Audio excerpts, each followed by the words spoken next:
Hello my dear friends and students, welcome to English Max. हम लोग MTS 2021 के paper कर रहे थे और अभी तक कुल 14 पेपर कर चुके हैं। आज हम लोग 15वां पेपर सॉल्व करने जा रहे हैं। ये पेपर हुआ था 11 जुलाई 2022 को इवनिंग शिफ्ट में, और इसको करने के बाद हम लोगों के 15 पेपर पूरे हो जाएंगे। इसके बाद हम लोग करेंगे 12 जुलाई के पेपर, उसमें भी 3 शिफ्ट के पेपर करेंगे। ऐसे ऐसे करके 26 जुलाई तक का चलेगा, ठीक है। तो ज़्यादा टाइम ना वेस्ट करते हुए शुरू करते हैं आज का अपना डिस्कशन। PDF आप लोगों ने सॉल्व भी कर लिया होगा, तो चलिए स्टार्ट करते हैं। तो ये रहा आपका पहला क्वेश्चन आज का, और इस पहले क्वेश्चन में देखिए किस चीज़ से रिलेटेड है। वन वर्ड सब्स्टिट्यूशन का क्वेश्चन है।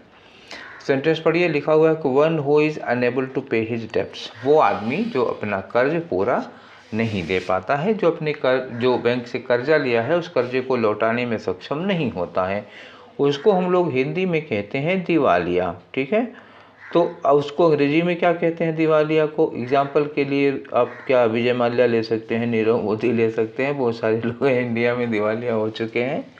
तो दिवालिया को अंग्रेजी में क्या कहते हैं? तो एक वर्ड तो बैंक से ही बना हुआ है, बैंकरप्ट हो गया, ठीक है। और दूसरा होता है इंसॉल्वेंट, एक वर्ड होता है इंसॉल्वेंट, ठीक है।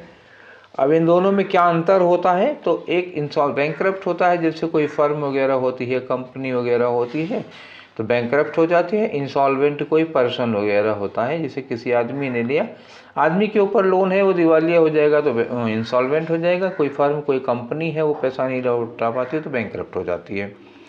अब इन दोनों में से कोई भी वर्ड जो यहाँ पर मिल जाए, तो देखते हैं कि एक वर्ड आपको मिला हुआ है बैंकरप्ट, ठीक है। तो यही आपका आंसर हो जाएगा। फिर अगर ये मिल गया तो इंसॉल्वेंट यहाँ लिखा नहीं मिलेगा, इंसॉल्वेंट नहीं है। बाकी 2-3 वर्ड कौन कौन से हैं उनको हम लोग देख लेते हैं, ठीक है, क्योंकि कभी हो सकता है इन पर क्वेश्चन पूछ लिया जाए। तो इन दैट केस डेबोनियर, तो डेबोनियर का मतलब होता है बहुत ही खुश मिजाज आदमी होता है, ठीक, बढ़िया से अच्छे से पहन वहन के रहता है और अच्छे नेचर का होता है, काइंड होता है, जनरस होता है, ठीक है, हैप्पी चेयरफुल होता है, ठीक है, ये सब होता है, खुश मिजाज आदमी होगा। नोवाइस का मतलब होता है नौसिखिया, अनएक्सपीरियंस्ड, ठीक है, नौसिखिया होता है ये, अनएक्सपीरियंस्ड पर्सन होता है, इसको ज़्यादा अनुभव नहीं होता। फैटलिस्ट होता है भाग्यवादी, जो भाग्य पर भरोसा करता है, कोई भी काम होगा कर्म करें ना करें वैसे रहेंगे भाग्य के भरोसे, ठीक है, तो वो भाग्यवादी होता है, ठीक है। बैंकरप्ट हमारे क्वेश्चन का आंसर हो गया, जो अपने द्वारा लिए गए कर्ज को चुका नहीं पाता उसको बैंकरप्ट कहते हैं, ठीक है। अब आ जाओ क्वेश्चन नंबर 2 पे। क्वेश्चन नंबर 2 है साइनोनिम का।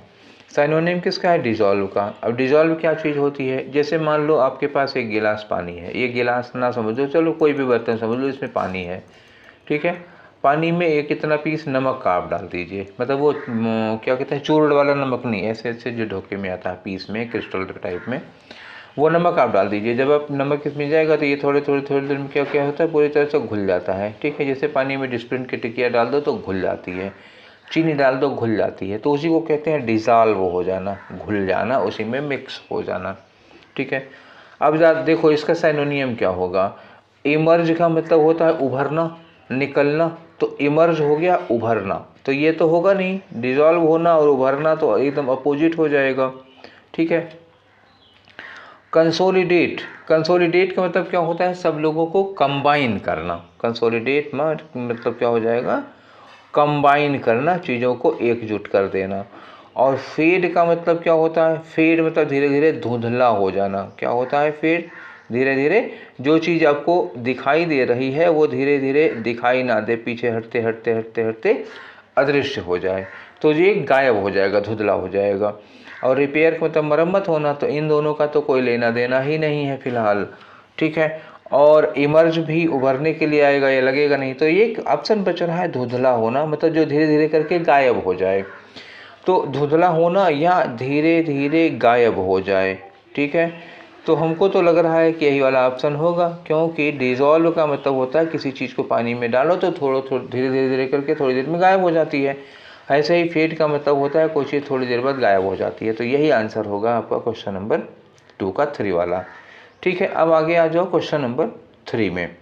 क्वेश्चन नंबर 3 क्या कह रहा है कि फिर वही इम्प्रूवमेंट वाला क्वेश्चन है। इम्प्रूवमेंट में क्या है? एडम एंड आई, देखो ये सब्जेक्ट हो आपका, एडम एंड आई अंडरलाइन किए हुए पोर्शन में है लेकिन सब्जेक्ट है ये, इतना अलग कर लो, एडम एंड आई। तो जब एंड लगाते हो ए एंड बी, तो जब हम लोग ए एंड बी करते हैं तो एंड का मतलब हो जाता है प्लस, तो ए प्लस बी क्या हो जाएगा, ये हो जाएंगे 2। तो ये एडम एंड आई हो गया, 2 हो गए, तो 2 के साथ आर तो ठीक ही लगा हुआ है, ठीक।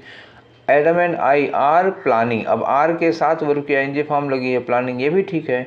अ grand party at our office, ठीक है। तो यहाँ तो हमको कोई गलती नज़र ही नहीं आ रही है, ठीक है, इस सेंटेंस में कोई गलती ही नहीं है, एकदम से सेंटेंस करेक्ट है, ठीक है। तो इसका आंसर क्या हो गया, नो इम्प्रूवमेंट रिक्वायर्ड। अगर आप क्रॉस चेक करना चाहते हैं तो मैं करवा देता हूँ आप लोगों को। देखिए क्रॉस चेक कैसे करेंगे, एडम एंड आई ये सब्जेक्ट है आपका, तो जब ये दोनों सब्जेक्ट हैं तो नॉमिनेटिव केस में होंगे, तो मी तो हो नहीं सकता, आई होना चाहिए था क्योंकि सब्जेक्ट है ना, तो आई होगा।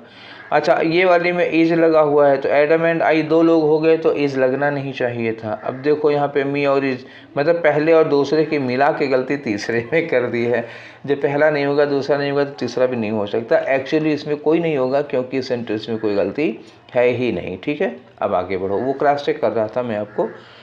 तो अब ये आ जाओ क्वेश्चन नंबर 4 में। देखो क्वेश्चन नंबर 4 क्या कह रहा है, वही फिर अंडरलाइन किया हुआ पोर्शन है, देख रहे हैं कि कोई ये एक्चुअली यहाँ पे इम्प्रूवमेंट नहीं एडियम है।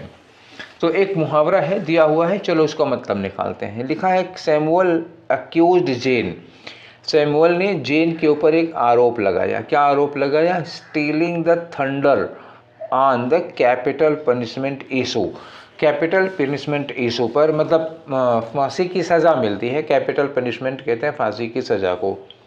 किसी को फांसी की सज़ा मिली है तो इस मुद्दे पर उसने क्या किया, जेन ने क्या किया, steel the thunder. Steel the thunder का मतलब होता है सामने किसी व्यक्ति, किसी कोई काम ऐसा करता है आदमी कि उसकी तारीफ होने लगती है, तो ये चीज़ हो जाती है, ठीक है। यहाँ लिखा get praise for doing something before someone, किसी के सामने कुछ करने के लिए जब किसी की तारीफ होती है, तो ये पहला वाला तो हो ही गया, ये बताया भी थे। दूसरा लिखा है go on futile search, futile का मतलब यूजलेस सर्च पर जाना। फिर लिखा है मिस फेल मिजरेबली, तो ये फेल होने के लिए नहीं लगा है, और पास रंग जजमेंट ये भी नहीं होगा, तो यही होगा स्टिल द थंडर का मतलब हुआ कि किसी के सामने कुछ किया आपने और उसके लिए बड़ी तारीफ हुई, तो पहला वाला ऑप्शन हो जाएगा। अब आ जाओ क्वेश्चन नंबर 5 में। क्वेश्चन नंबर 5 फिर वही अंडरलाइन किया हुआ पोर्शन है, तो ठीक है देखते हैं कि इसमें पूछ क्या रहा है, वही इम्प्रूवमेंट वाला क्वेश्चन है, अब की बार एडियम नहीं है। तो ये लिखा इम्प्रूवमेंट रिक्वायर्ड। क्वेश्चन पढ़ो, शुरुआत में ही लग गया है underline, I would agreed that these programs can be good for learning things that nobody else will teach you।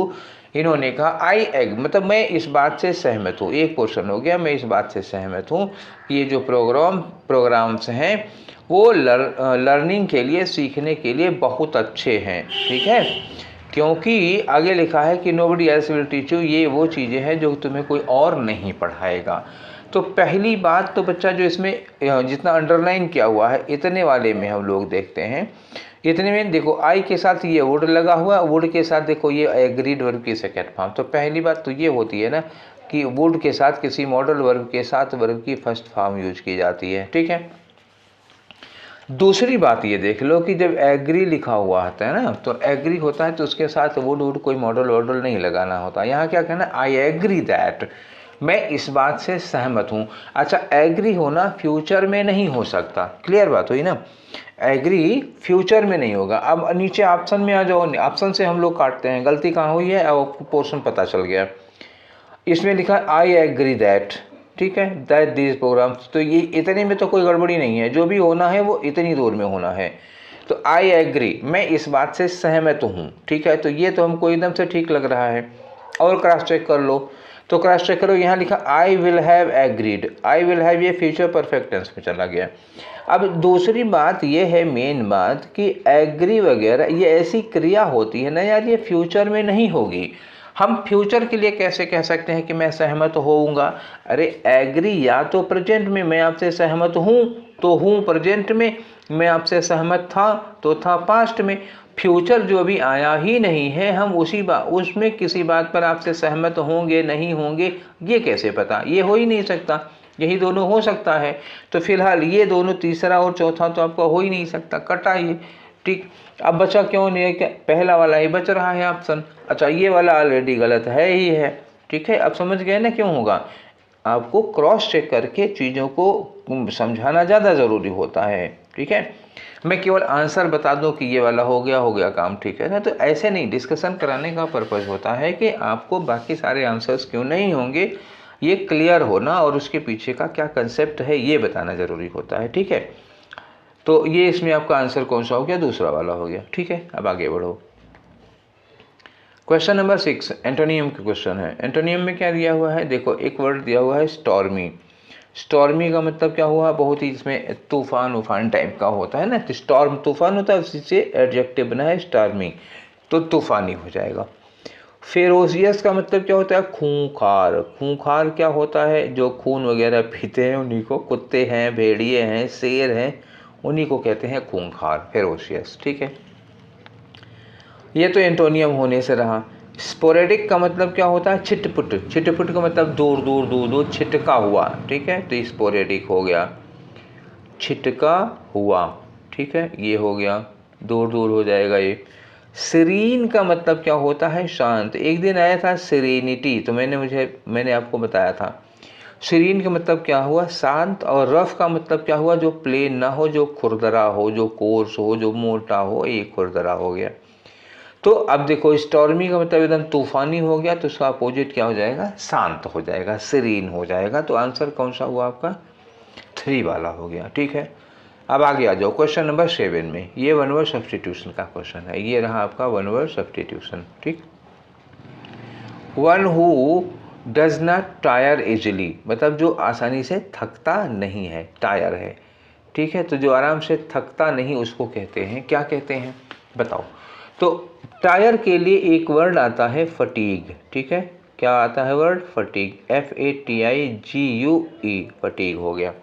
ठीक है, इसी फटीग से बनेगा, तो बनाओगे क्या, इनडिफटिगेबल। क्या हो गया, इनडिफटिगेबल का मतलब a person who does not get tired, ऐसा आदमी जो थकता नहीं है। तो ये फटीग से बना हुआ वर्ड है, इनडिफटिगेबल। ठीक, ये नेगेटिव वर्ड्स में आते हैं।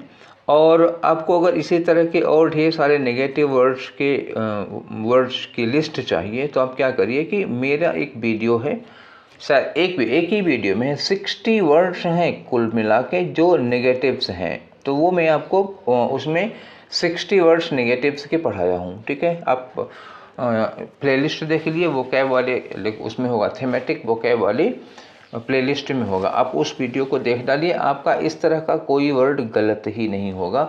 उसमें बहुत से वर्ड्स हैं जिसको आग में जलाया नहीं जा सकता, जिसको कैंसिल नहीं किया जा सकता है। ठीक है, और इसी तरह के जो कभी थकता नहीं है, इस तरह के बहुत सारे वर्ड्स हैं, कहा तो रहे हैं 60 वर्ड्स के करीब हैं, तो वो आप देख डालिएगा। ठीक है, और वर्ड देखना चाहो तो ये देख लो। पेडांटिक मतलब क्या होता है, विद्वतापूर्ण। पेडांटिक मतलब पांडित्यपूर्ण, विद्वतापूर्ण। कुछ लोग ऐसे होते हैं, जैसे कुछ लोग ऐसी भाषा बोलते हैं, वो एक लेटर लिखेंगे, एक मैसेज लिखेंगे, तो उसमें अपनी पूरी विद्वता, भाषा का ज्ञान दिखा दें, ऐसे ऐसे शब्द यूज करेंगे कि आपको समझ में नहीं आएंगे। वो होता है भाषा बहुत ही पेडांटिक होता है, बहुत ही पांडित्यपूर्ण होती है, बहुत ही विद्वता दिखाई गई है। रेक्लूज का मतलब क्या होता है, साधु या सन्यासी होता है। ठीक है, और लिबर्टाइन का मतलब क्या होता है, बताइए लिबर्टाइन का क्या मतलब हो जाता है। तो लिबर्टाइन होता है इमोरल, क्या अनैतिक पर्सन होता है, ये इमोरल होता है, उसको लिबर्टाइन कहते हैं। क्लियर, ये है हमारा क्वेश्चन नंबर 8। क्वेश्चन नंबर 8 क्या है, फिर वही एरर का क्वेश्चन है। तो सेंटेंस जरा पढ़ के हम लोग देखते हैं, इसको थोड़ा ऊपर कर देते हैं। सेंटेंस क्या दिया हुआ है कि ओवर द ईयर्स, मतलब सालों साल के बाद, the threat of cyber attacks, जो साइबर अटैक का खतरा है ऑन सैटेलाइट, हैज़ गॉटन मोर डायरर। तो अब ये हुआ थ्रेट ऑफ के लिए हैज़ लगा है, तो वर्ब सिंगुलर है। ठीक है, गॉटन मोर डायरर, ये मोर डायरर यहीं पे आपको गड़बड़ी नज़र आ रही है। तो एक्चुअली देखो, डायर का मतलब पहले समझो क्या होता है। डायर का मतलब होता है गंभीर, सीरियस। डायर कॉन्सिक्वेंस मतलब गंभीर परिणाम होता है, तो ये हो गया सीरियस। एक बात हो गई, इसकी मीनिंग हो गई। दूसरी बात, डायर जो है ना वो कौन सी है, पॉजिटिव डिग्री है। इसकी कंपैरेटिव डिग्री बनाओगे तो क्या हो गया, डायर, और इसमें ER लगा दे तो क्या हो गया, डायरर हो गया, कंपैरेटिव डिग्री हो गई। अच्छा, डायरर जब आपका कंपैरेटिव डिग्री में है तो इसके पहले मोर लगाने की क्या ज़रूरत है भाई, मोर नहीं लग सकता ना, ये भी कंपैरेटिव डिग्री बना रहा है और ये भी कंपैरेटिव डिग्री है, डबल कंपैरेटिव नहीं लगाओगे तो you can not use more before direr, ठीक है, डबल कंपैरेटिव का मामला हो गया, तो ये गलत हो गया। तो अब तक आंसर कौन सा हो जाएगा, ये वाला पोर्शन आपका आंसर 2 हो गया, ये गलत हो गया। इस तरह का क्वेश्चन आज वाले पेपर में एक और है, ठीक है, तो ध्यान दीजिएगा, आगे मिलेगा तो मैं आपको बताऊंगा कि डबल कंपैरेटिव का एक और आया था। अब आ जाओ क्वेश्चन नंबर 9 में। ये क्वेश्चन नंबर 9 क्या कह रहा है कि इनकरेक्टली स्पेल्ड वर्ड्स आपको ढूंढने हैं। तो वर्ड्स लिखा है इनकरेक्टली स्पेल्ड वर्ड्स, तो इसमें इस एक सेंटेंस में एक से ज़्यादा वर्ड्स इनकरेक्ट हो सकते हैं, तो लेट्स फाइंड आउट। चलो देखते हैं कौन कौन से वर्ड्स गलत हैं।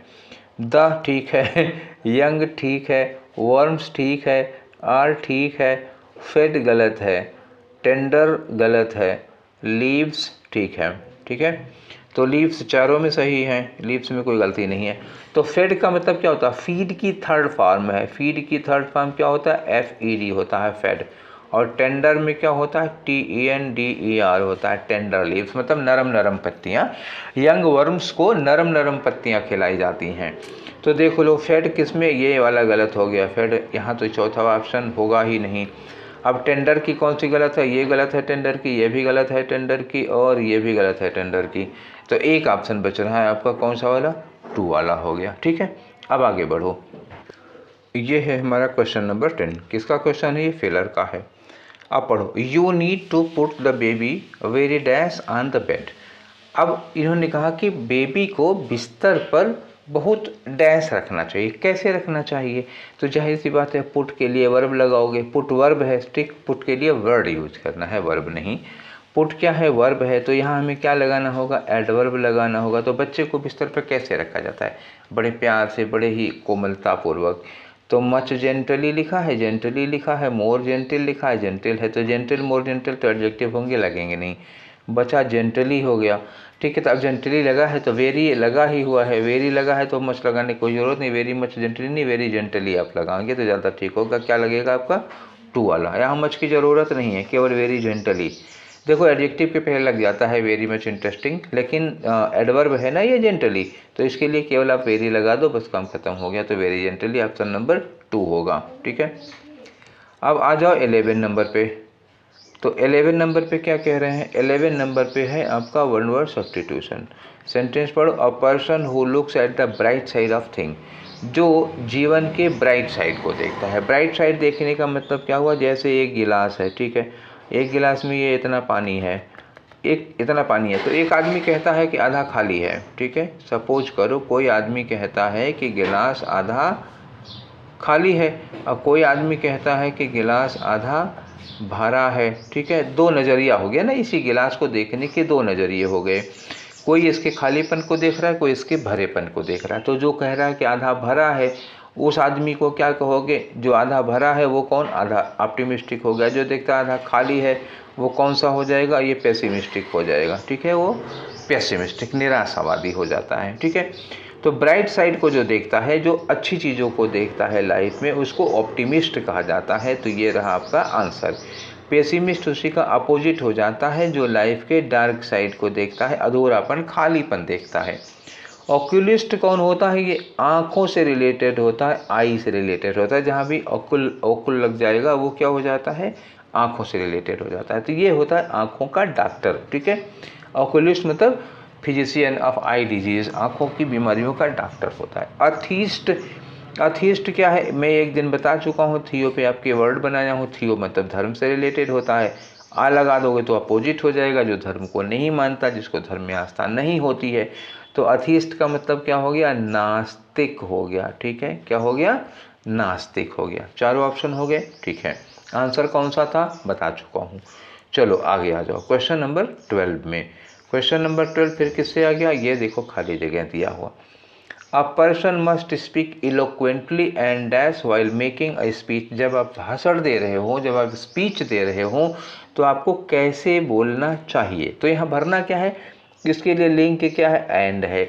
और मैं आपको पहले भी बता चुका हूँ कि एंड के दोनों तरफ सेम चीज़ें होती हैं, सेम नहीं सॉरी सिमिलर चीज़ें होती हैं। अगर एंड के पहले कोई पॉजिटिव चीज़ है तो एंड के बाद भी पॉजिटिव होगी, निगेटिव नहीं होगी। अगर एंड के पहले एडजेक्टिव है तो यहाँ भी एडजेक्टिव होगा, यहाँ नाउन है तो यहाँ भी नाउन होगा, ठीक है। तो जो एंड के पहले होगा वही एंड के बाद होगा। तो यहाँ देखो क्या लिखा, इलोक्वेंटली लिखा है, तो एंड के बाद भी ऐसी ही कोई चीज़ इलोक्वेंटली से मिलता जुलता होना चाहिए। इलोक्वेंटली क्या होता है, वाक्पटुता, मतलब बहुत ही बोलने की बहुत अच्छी कला होती है, इलोक्वेंटली होता है वाक्पटुता से।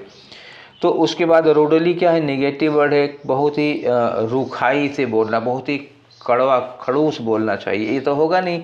अब पोलाइटली, हाँ ये पोलाइटली बहुत अच्छा वर्ड है, तो इलोक्वेंटली एंड पोलाइटली हो सकता है। हरीडली का मतलब बहुत जल्दी जल्दी बोलो, बिल्कुल नहीं, ये निगेटिव में चला जाएगा। डिसरिस्पेक्टफुली, ये भी निगेटिव चला जाएगा, तो ये लगाना ही नहीं है, फिर क्या लगाओगे आप, पोलाइटली। इलोक्वेंटली के साथ इसमें से केवल पोलाइटली यूज हो सकता है। पार्ट ऑफ स्पीच में देखोगे तो चारों एडवर्ब हैं, लेकिन नहीं लगेंगे वो। अब इसमें से हमें छानना है ना, छांटना पड़ेगा कि कौन सा वर्ड एलोक्वेंटली के साथ दे सकता है, ठीक, तो पोलाइटली देगा, ठीक। अब आ जाओ 13 नंबर पे। 13 नंबर में क्या है, फिर एक बार अंडरलाइन किया हुआ है, तो अंडरलाइन किया है जिसमें करना क्या, इम्प्रूवमेंट ढूंढना है। चलो देखते हैं।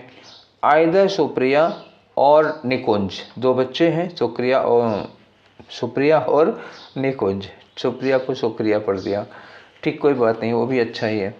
तो आइदर आर से जुड़े हुए हैं, जब आइदर आर से जोड़ेंगे तो वर्ब किसको देख के लगेगी, नियरेस्ट को देख के लगेगी। नियरेस्ट कौन है, निकुंज है, तो यहाँ आर नहीं होना, क्या चाहिए हो, इज होना चाहिए, ठीक।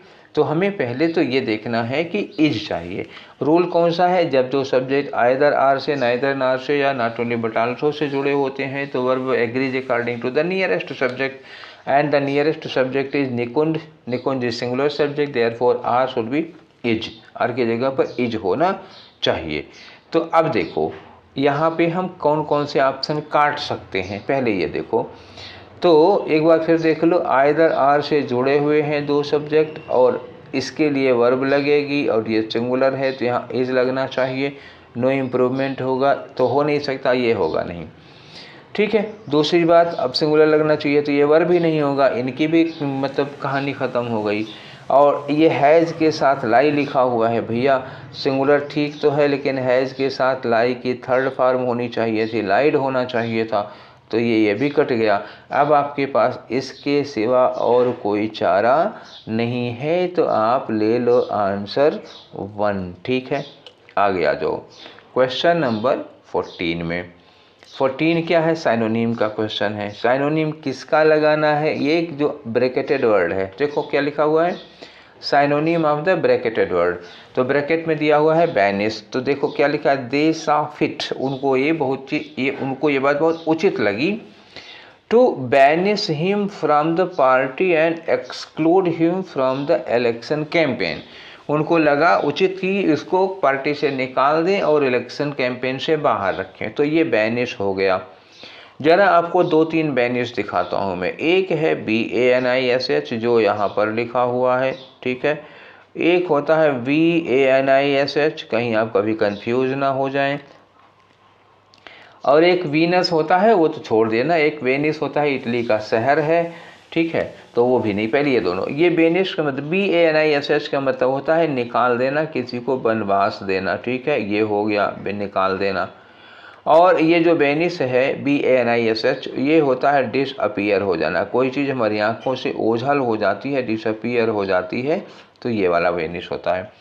तो ये जो बेनिस है BANISH है, इसका मतलब डिसअपीयर, इसका मतलब हुआ निकाल देना किसी को। तो निकाल देने के लिए क्या लगाओगे, एग्जाइल कर देना, उसको निकाल देना, यहीं से निकालेंगे। परसीवियर का मतलब क्या होता है, आप कंटिन्यूटी को बनाए रखें लगातार। और रिवोल्ट का मतलब होता है विद्रोह कर देना। और डिस्ट्रेस का मतलब होता है निराश कर देना, ठीक है। तो आपका आंसर कौन सा हुआ, ये एग्जाइल वाला हो गया, यही निकालने के संदर्भ में लगता है। अब आ जाओ क्वेश्चन नंबर 15 में। 15 क्या है, एरर का क्वेश्चन है, देखो ये लिखा हुआ है, wind is one of biggest factors in the spread of fire. आग फैलती है तो हवा उसमें एक बहुत बड़े फैक्टर का काम करती है। अब इसमें गलत कहाँ है, ये देखो बिगेस्ट जो लिखा है वो क्या है, सुपरलेटिव डिग्री है, और सुपरलेटिव डिग्री के पहले क्या लगाया जाता है, सुपरलेटिव डिग्री के पहले द जरूर लगता है, तो ये गलती हो गई। ठीक है, तो one of the biggest factors होना चाहिए आपका, ये गलत, ये पहला वाला आंसर सही होगा क्योंकि उसी में एरर है। अब आगे आ जाओ क्वेश्चन नंबर 16 में। क्वेश्चन नंबर 16 फिर से एरर का क्वेश्चन है। ठीक है, ये देखो ये एरर का क्वेश्चन है। The new media is more faster and more popular. तो फिर देखो वही बात आई ना, अभी थोड़ी देर पहले मैंने कहा था कि डबल कॉम्परेटिव वाला क्वेश्चन है ये। ठीक है, अब यहाँ देखो, यहाँ मोर है, ठीक है, तो मोर के साथ कौन सा है, ये पॉजिटिव डिग्री लगी हुई है। ठीक, तो जब मोर कॉम्परेटिव डिग्री है एडवर्ब की और पॉपुलर पॉजिटिव डिग्री है, तो ये वाला पोर्शन तो ठीक है। लेकिन यहाँ मोर फास्टर में आ जाओ भैया, तो फास्टर क्या हो गई, कॉम्परेटिव डिग्री हो गई, और मोर क्या है, ये भी कॉम्परेटिव डिग्री हो गई। अभी थोड़ी देर पहले एक क्वेश्चन आया था मोर डायरर, ठीक है ना, मोर 7वां क्वेश्चन था ये, मोर डायरर, तो मैंने कहा था कॉम्परेटिव डिग्री साथ साथ में नहीं होंगे, ये कॉम्परेटिव डिग्री है तो मोर नहीं लगेगा। फिर वही बात यहाँ भी आएगी, ये फास्टर क्या है, कॉम्परेटिव डिग्री है तो इसके पहले मोर नहीं लगेगा। दो क्वेश्चन सेम चीज़ से आ गया, तो इसमें कौन सा वाला गलत हो जाएगा, ये मोर फास्टर गलत होगा। आंसर कौन सा हुआ, सेकेंड वाला। बात समझ में आ गई, क्लियर, एक ही चीज़ दो बार आई है। अब आ जाओ क्वेश्चन नंबर 17 पे। क्वेश्चन नंबर 17 पे ये अंडरलाइन करके दिया हुआ है और कह क्या रहा है, इम्प्रूवमेंट का क्वेश्चन है। ठीक है, तो अब आ जाओ उस वाले पोर्शन को हम लोग देखते हैं जहाँ अंडरलाइन किया हुआ है कि क्या वहाँ पर कोई गलती है भी या नहीं है। पढ़ो, एज अ यंग गर्ल, मतलब यहाँ तो कोई गलती नहीं है, एक छोटी बच्ची के रूप में। Mary lived in France, Mary कहाँ रहती थी, फ्रांस में रहती थी, तो लिव्ड क्या है, वर्ब की सेकेंड फॉर्म हो गई। वेयर सी हैव मैरिड, जहाँ उसने शादी की थी, the king of France, France second से। ठीक है, अब ये बता जाओ कि जब वो रहती थी फ्रांस में, लिव्ड पास्ट में है, रहती थी पास्ट में, तो शादी प्रेजेंट में करेगी क्या, तो वो भी पास्ट में होगी। ठीक है, तो दोनों सेंटेंस पास्ट में होने चाहिए, ये हैव नहीं लग सकता। ठीक, तो हैव नहीं लग सकता, तो ये फिर हैज भी नहीं लग सकता है। ठीक है, तो ये डिड मैरिड, देखो यहाँ क्या हुआ, डिड के साथ मैरिड, जब ये वर्ब की सेकेंड फॉर्म लगी है तो यहाँ डिड लगाने की क्या ज़रूरत थी, ये गलत हो जाएगा। और ये हो नहीं सकता, इसमें गलती है ही, तो आपके पास इसके अलावा और कोई चारा नहीं है कि आप 3 वाले ऑप्शन को ले लें। ठीक है, और वही करेक्ट भी है। ठीक, कोई आदमी जब फ्रांस में रहता था पास्ट में, तो शादी प्रेजेंट में थोड़े नहीं करेगा, शादी भी पास्ट में ही किया होगा, तो दोनों सेंटेंस पास्ट के हैं। क्लियर, अब आगे बढ़ो। हमारा अगला सेंटेंस है क्वेश्चन नंबर 18 का, और इसमें बताना क्या है, आपको साइनोनिम बताना है। साइनोनिम किसका, ये अंडरलाइन किया हुआ है, लिखा हुआ है द लॉज आर स्ट्रांग, ये कानून बहुत सख्त है, बहुत स्ट्रांग है, बट नेवर एनफोर्स्ड, पर कभी एनफोर्स नहीं किए गए। तो यहाँ एनफोर्स्ड का मतलब क्या हुआ, कभी वो लागू नहीं किए गए। तो यही होता है ना, लागू करना, लगाया जाना, इम्प्लीमेंट किया जाना। तो यहाँ एनफोर्स्ड का जो मतलब है वो क्या हो गया, इम्प्लीमेंट करना, तो कभी इम्प्लीमेंट नहीं किया गया। अगर इम्प्लीमेंट मिल जाए तो अच्छा, नहीं तो कोई और वर्ड देखेंगे। तो डाइल्यूटेड तो होगा नहीं, अबंडेंट होगा नहीं, इम्पोज्ड ये हो सकता है, इम्पोज मतलब लागू करना। ठीक है, डिसरिगार्डेड होगा नहीं, आज डिसरिगार्डेड बार बार आ रहा है। एक और ऑप्शन था उसमें भी डिसरिगार्डेड था। डिसरिगार्ड मतलब क्या होता है, उसको महत्व ना देना या फिर इग्नोर करना। ठीक है, जब हम किसी को महत्व नहीं देते हैं तो उसको क्या करते हैं, इग्नोर करना, वो डिसरिगार्ड हो जाता है। ठीक है, और वर्ड देख लो, पहले वाले भी ऑप्शन में भी आ सकते हैं। डाइल्यूट करना क्या होता है, डाइल्यूट करने का मतलब क्या हुआ, जैसे इतना पता लगा आपके पास दूध है, इसमें थोड़ा सा पानी मिला दीजिए, तो क्या होता है, डाइल्यूट हो जाता है। अबंडन का मतलब त्याग देना, ये इसके पहले भी एक ऑप्शन में आ चुका है, अबंडन मतलब त्याग देना। इम्पोज मतलब लागू करना हो जाता है, और डिसरिगार्ड इसके पहले भी आ चुका है। ठीक है, तो आगे आ जाओ क्वेश्चन नंबर 19 में। 19 में क्या है, करेक्टली स्पेल्ड वर्ड बताओ। एक क्वेश्चन और आ चुका था जिसमें इनकरेक्टली था, इसमें करेक्टली स्पेल्ड वर्ड पूछा है। तो चारों एक ही है, कंसेंट लिखा हुआ है, तो कंसेंट की जो स्पेलिंग होती है वो क्या होगी, पहले तो कान पकड़ो। ठीक है, ये कान हो गया, उसके बाद भेज दो, तो भेज दोगे तो क्या होगा, SENT हो जाएगा। ठीक है, ये भेज दिया कान पकड़ के, CONSENT, कान पकड़ के भेज दिया। ठीक है, तो कौन सा ऑप्शन होगा, ये वाला हो जाएगा। ठीक है, चलो आगे चलते हैं क्वेश्चन नंबर 20 में। क्वेश्चन नंबर 20 क्या है, फिर इडियम दिया हुआ है, ये इडियम है। ठीक है। एडीएम में क्या लिखा है, to smell a rat. Smell a rat मतलब जैसे कहीं आप बैठे हुए हैं और वहाँ चूहे की बदबू आए, तो आप समझ लीजिएगा चूहे की बदबू आने का मतलब होता है षड्यंत्र की बू आना। समझ गए, षड्यंत्र की बू आना मतलब कुछ ना कुछ तो गड़बड़ है, यही वाला। ठीक, टू स्मेल अ रैट। तो चलो देखते हैं इसमें कहाँ षड्यंत्र हो रहा है। टू सस्पेक्ट समथिंग, किसी चीज़ की आपको सस्पेक्ट हो जाए तो ठीक है, यही पहला वाला ऑप्शन हो जाएगा। ठीक है, तो और कोई देखने की ज़रूरत नहीं। अब आ जाओ 21 से 25। करना क्या होता है 21 से 25 में, वही पुरानी राम कहानी। ठीक है, तो एक पैराग्राफ होगा, उसमें कुछ जगहें खाली होंगी, उन्हीं को भरना होगा। तो चलो करते हैं एक तरफ से हम लोग। देखिए अब की बार किस पे दिया हुआ है, स्मॉल इंडियन मंगूस। मंगूस का मतलब जानते हो क्या होता है, मंगूस का मतलब होता है नेवला। ज़्यादातर लोगों को पता होगा, जिनको नहीं पता होगा नोट कर लो, नेवला हुआ। तो द स्मॉल इंडियन मंगूस, जो इंडियन मंगूस होता है, फिर यहाँ खाली जगह दी है, dash it's little round years, मतलब क्या हुआ, उसके लिटिल राउंड ईयर, कान जो होते हैं ना छोटे छोटे गोल गोल होते हैं, तो वाला हो गया ना। तो वाला वाली के लिए हम लोग क्या यूज करते हैं, तो लिटिल राउंड मतलब क्या हुआ, छोटे छोटे गोल गोल कानों वाला मंगूस। वाला लगाओगे तो फिर आपको विद लगाना पड़ेगा। ठीक है, आगे आ जाओ। इज एन डैश हंटर, ये एक डैश हंटर होता है। तो यहाँ कैसा हंटर होता है, तो वह मतलब खूंखार हंटर है कि सीधा सा, अब से हंटर तो सीधा साधा हो नहीं सकता, ये हंटर लिखा है, सीधा साधा वर्ड इसके पहले बिल्कुल नहीं फिट होगा। तो मतलब कोई फुर्तीला, तेज, ताकतवर और खूंखार, खतरनाक, ऐसे कुछ लगा सकते हो। And has a long snout like face. Snout like का मतलब क्या होता है, जिसमें ऐसे मुंह आगे की ओर निकला होता है, ऐसे स्नाउट होता है, जैसे सुअर वगैरह के आगे नहीं निकला रहते हैं, स्नाउट उसको कहते हैं। एंड शॉर्ट लेग्स, और उसकी छोटी छोटी टांगे होती हैं। और क्या होता है, दैट हैव शार्प क्लास, उसके पैरों में, लेग्स में क्लास, बहुत तेज नुकीले पंजे होते हैं। ठीक, यहाँ तक एक बात हो गई ना मंगूस के बारे में। इट डैश ब्राउन और ग्रे ग्रिजली फर, उसके ग्रे ग्रिजली फर होते हैं। तो इसके लिए क्या लगाओगे, हैज़ लगाओगे। ठीक है ना, क्योंकि इसके पास है, तो पजेसिव में जैसे यहाँ हैज़ लगा हुआ है, लॉन्ग स्नाउट लाइक फिश, वैसे यहाँ भी लगाओगे। इट हैज़ ब्राउन और grey grizzly fur and dash in abundant burrows और टनल्स। वो अबंडेंट मतलब जो ब्यूरो मतलब होता है ना छेद, जो बिल कहते हैं, बिल या टनल वगैरह होती है अंडरग्राउंड, जो खरगोश वगैरह बनाते हैं, तो अब उसी में रहता है। तो यहाँ रहने के लिए, रहने की जगह है ना, ब्यूरो और टनल क्या है, उसका घर हो गया। तो यहाँ क्या लगोगे, यहाँ लगाओगे रहने के लिए कोई वर्ड।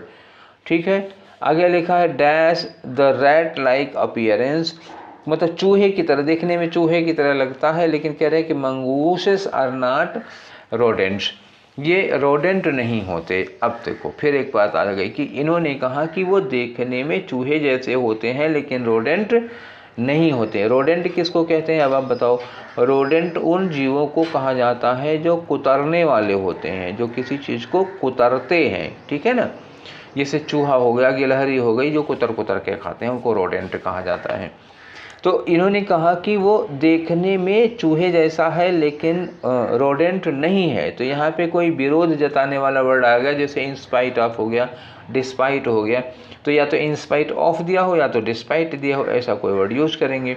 अब आ जाओ यहाँ पहले वाले पे हम लोग। पहले वाले पे क्या लिखोगे, the small Indian mongoose dash it's little round years, जिसके छोटे छोटे कान होते हैं गोल गोल। तो यहाँ क्या लगाओगे, विद। ठीक है, विशेषता बता रहे हो उसकी, तो विद लगा लोगे। अब आगे आ जाओ, दूसरे वाले फिलर में क्या होगा। दूसरा फिलर का तो बहुत ही पहले आ चुका है कि वो कैसा शिकारी होता है, अलाइव शिकारी। अब लिखा अलाइव नहीं होगा, शिकार कैसे करेगा, अलाइव यहाँ नहीं लगा सकते। अब एक मतलब जागता हुआ भी नहीं होगा, अलाइक मतलब ठीक उसकी तरह से नहीं। अजाइल का मतलब क्या होता है, अजाइल मैंने फुर्तीला होता है। ठीक है, आप समझ गए, ये होगा फुर्तीला। तो ये ठीक है, ये सबसे शिकारी की ये विशेषता अच्छी लग रही है। थर्ड नंबर पे आ जाओ। थर्ड नंबर में क्या होगा, इट डैश ब्राउन और ग्रे ग्रिजली फर। तो अब वही है, सब कुछ हैज़ में है। देखो यहाँ भी हैज़ लगा हुआ है, तो यहाँ भी क्या लगा लो, हैज़ लगा लो। इसके पास ब्राउन और ग्रे ग्रिजली फर होते हैं। ठीक है, हैव इट के लिए हैव लगा ही नहीं सकते, हैड पास्ट में चला जाएगा, हैविंग ऐसे नहीं लग पाएगा, ठीक है। इट हैज़ लगा है पहले भी, तो अब हैज़ लगाओ। अगला वाला क्या है, चौथे नंबर पे, चौथा नंबर क्या दिया हुआ है देखो, लिखा and dash in abundant bureaus, मतलब क्या हुआ, खरगोश खरगोश के बिल में रहता है, तो रहने के लिए क्या लगाओगे भैया, लर्न्स लगाओगे न, सीखता थोड़े ना है ब्यूरो में, वो लीन्स भी नहीं होगा, लीव्स भी नहीं होगा, कहाँ होता है ये लीव्स होगा, वो उसमें खरगोश वगैरह के बिल में रहता है, मतलब कोई दूसरा जानवर जो बिल खोदा है और वो चला गया वहाँ से छोड़ के, तो उसके में ये रहने लगता है, या ये भी हो सकता है कि आके उसको भगा दिया हो। अब पाँचवें नंबर पे क्या आओगे यहाँ पे, तो ये कह रहे हैं देखने में तो ये चूहे जैसा लगता है, लेकिन ये चूहे की प्रजाति में यानी रोडेंट में आता नहीं है, तो विरोध के लिए क्या लगाओगे आप, इंस्टेड तो लग नहीं पाएगा क्योंकि इंस्टेड के साथ ऑफ लगाना होता, अगर इंस्टेड ऑफ होता तो ये लग जाता, ये नहीं लग पाएगा। अपार्ट फ्रॉम सिमिलरिटी के लिए लगता है, ऑफ नहीं लगेगा, तब क्या लगाओगे आप, डिस्पाइट लगाओगे, क्योंकि ये विरोध जताने के लिए लगता है, इसके साथ ऑफ नहीं लगाते हैं, तो हम यहाँ पर डिस्पाइट लगाएंगे। इंस्टेड आपका मन कर रहा होगा लगाने का, लेकिन इंस्टेड के बाद ऑफ आना ज़रूरी है, और ना तो यहाँ पे ऑफ दिया है ना तो यहाँ पे ऑफ लगा था, इसलिए इंस्टेड नहीं लगा सकते हो, ठीक है। अब यहाँ डिस्पाइट लगाओगे। क्लियर हो गई बात, ठीक है। तो हम लोगों ने आज फिर कर लिए 25 क्वेश्चंस किसके, MTS के, ठीक है। ये किस दिन का था, 11 जुलाई का पेपर था, तीनों शिफ्ट हम लोगों के हो चुके, ठीक है। अब कल से हम लोग करेंगे 12 जुलाई के, ठीक, 12 जुलाई के तीनों शिफ्ट के पेपर। और हाँ, अब मैंने आपको पहले ही बता चुका कि एक सेट डेली, ठीक है, 1 सेट पर डे MTS का चलेगा जब तक सारे सेट ख़त्म नहीं हो जाते, ठीक है। तो आप लोग हमसे मिलेंगे डेली, अब रोज़ मुलाकात होगी एक सेट में, तो फिर मिलते हैं MTS के नेक्स्ट सेट में। Till then take care, thank you.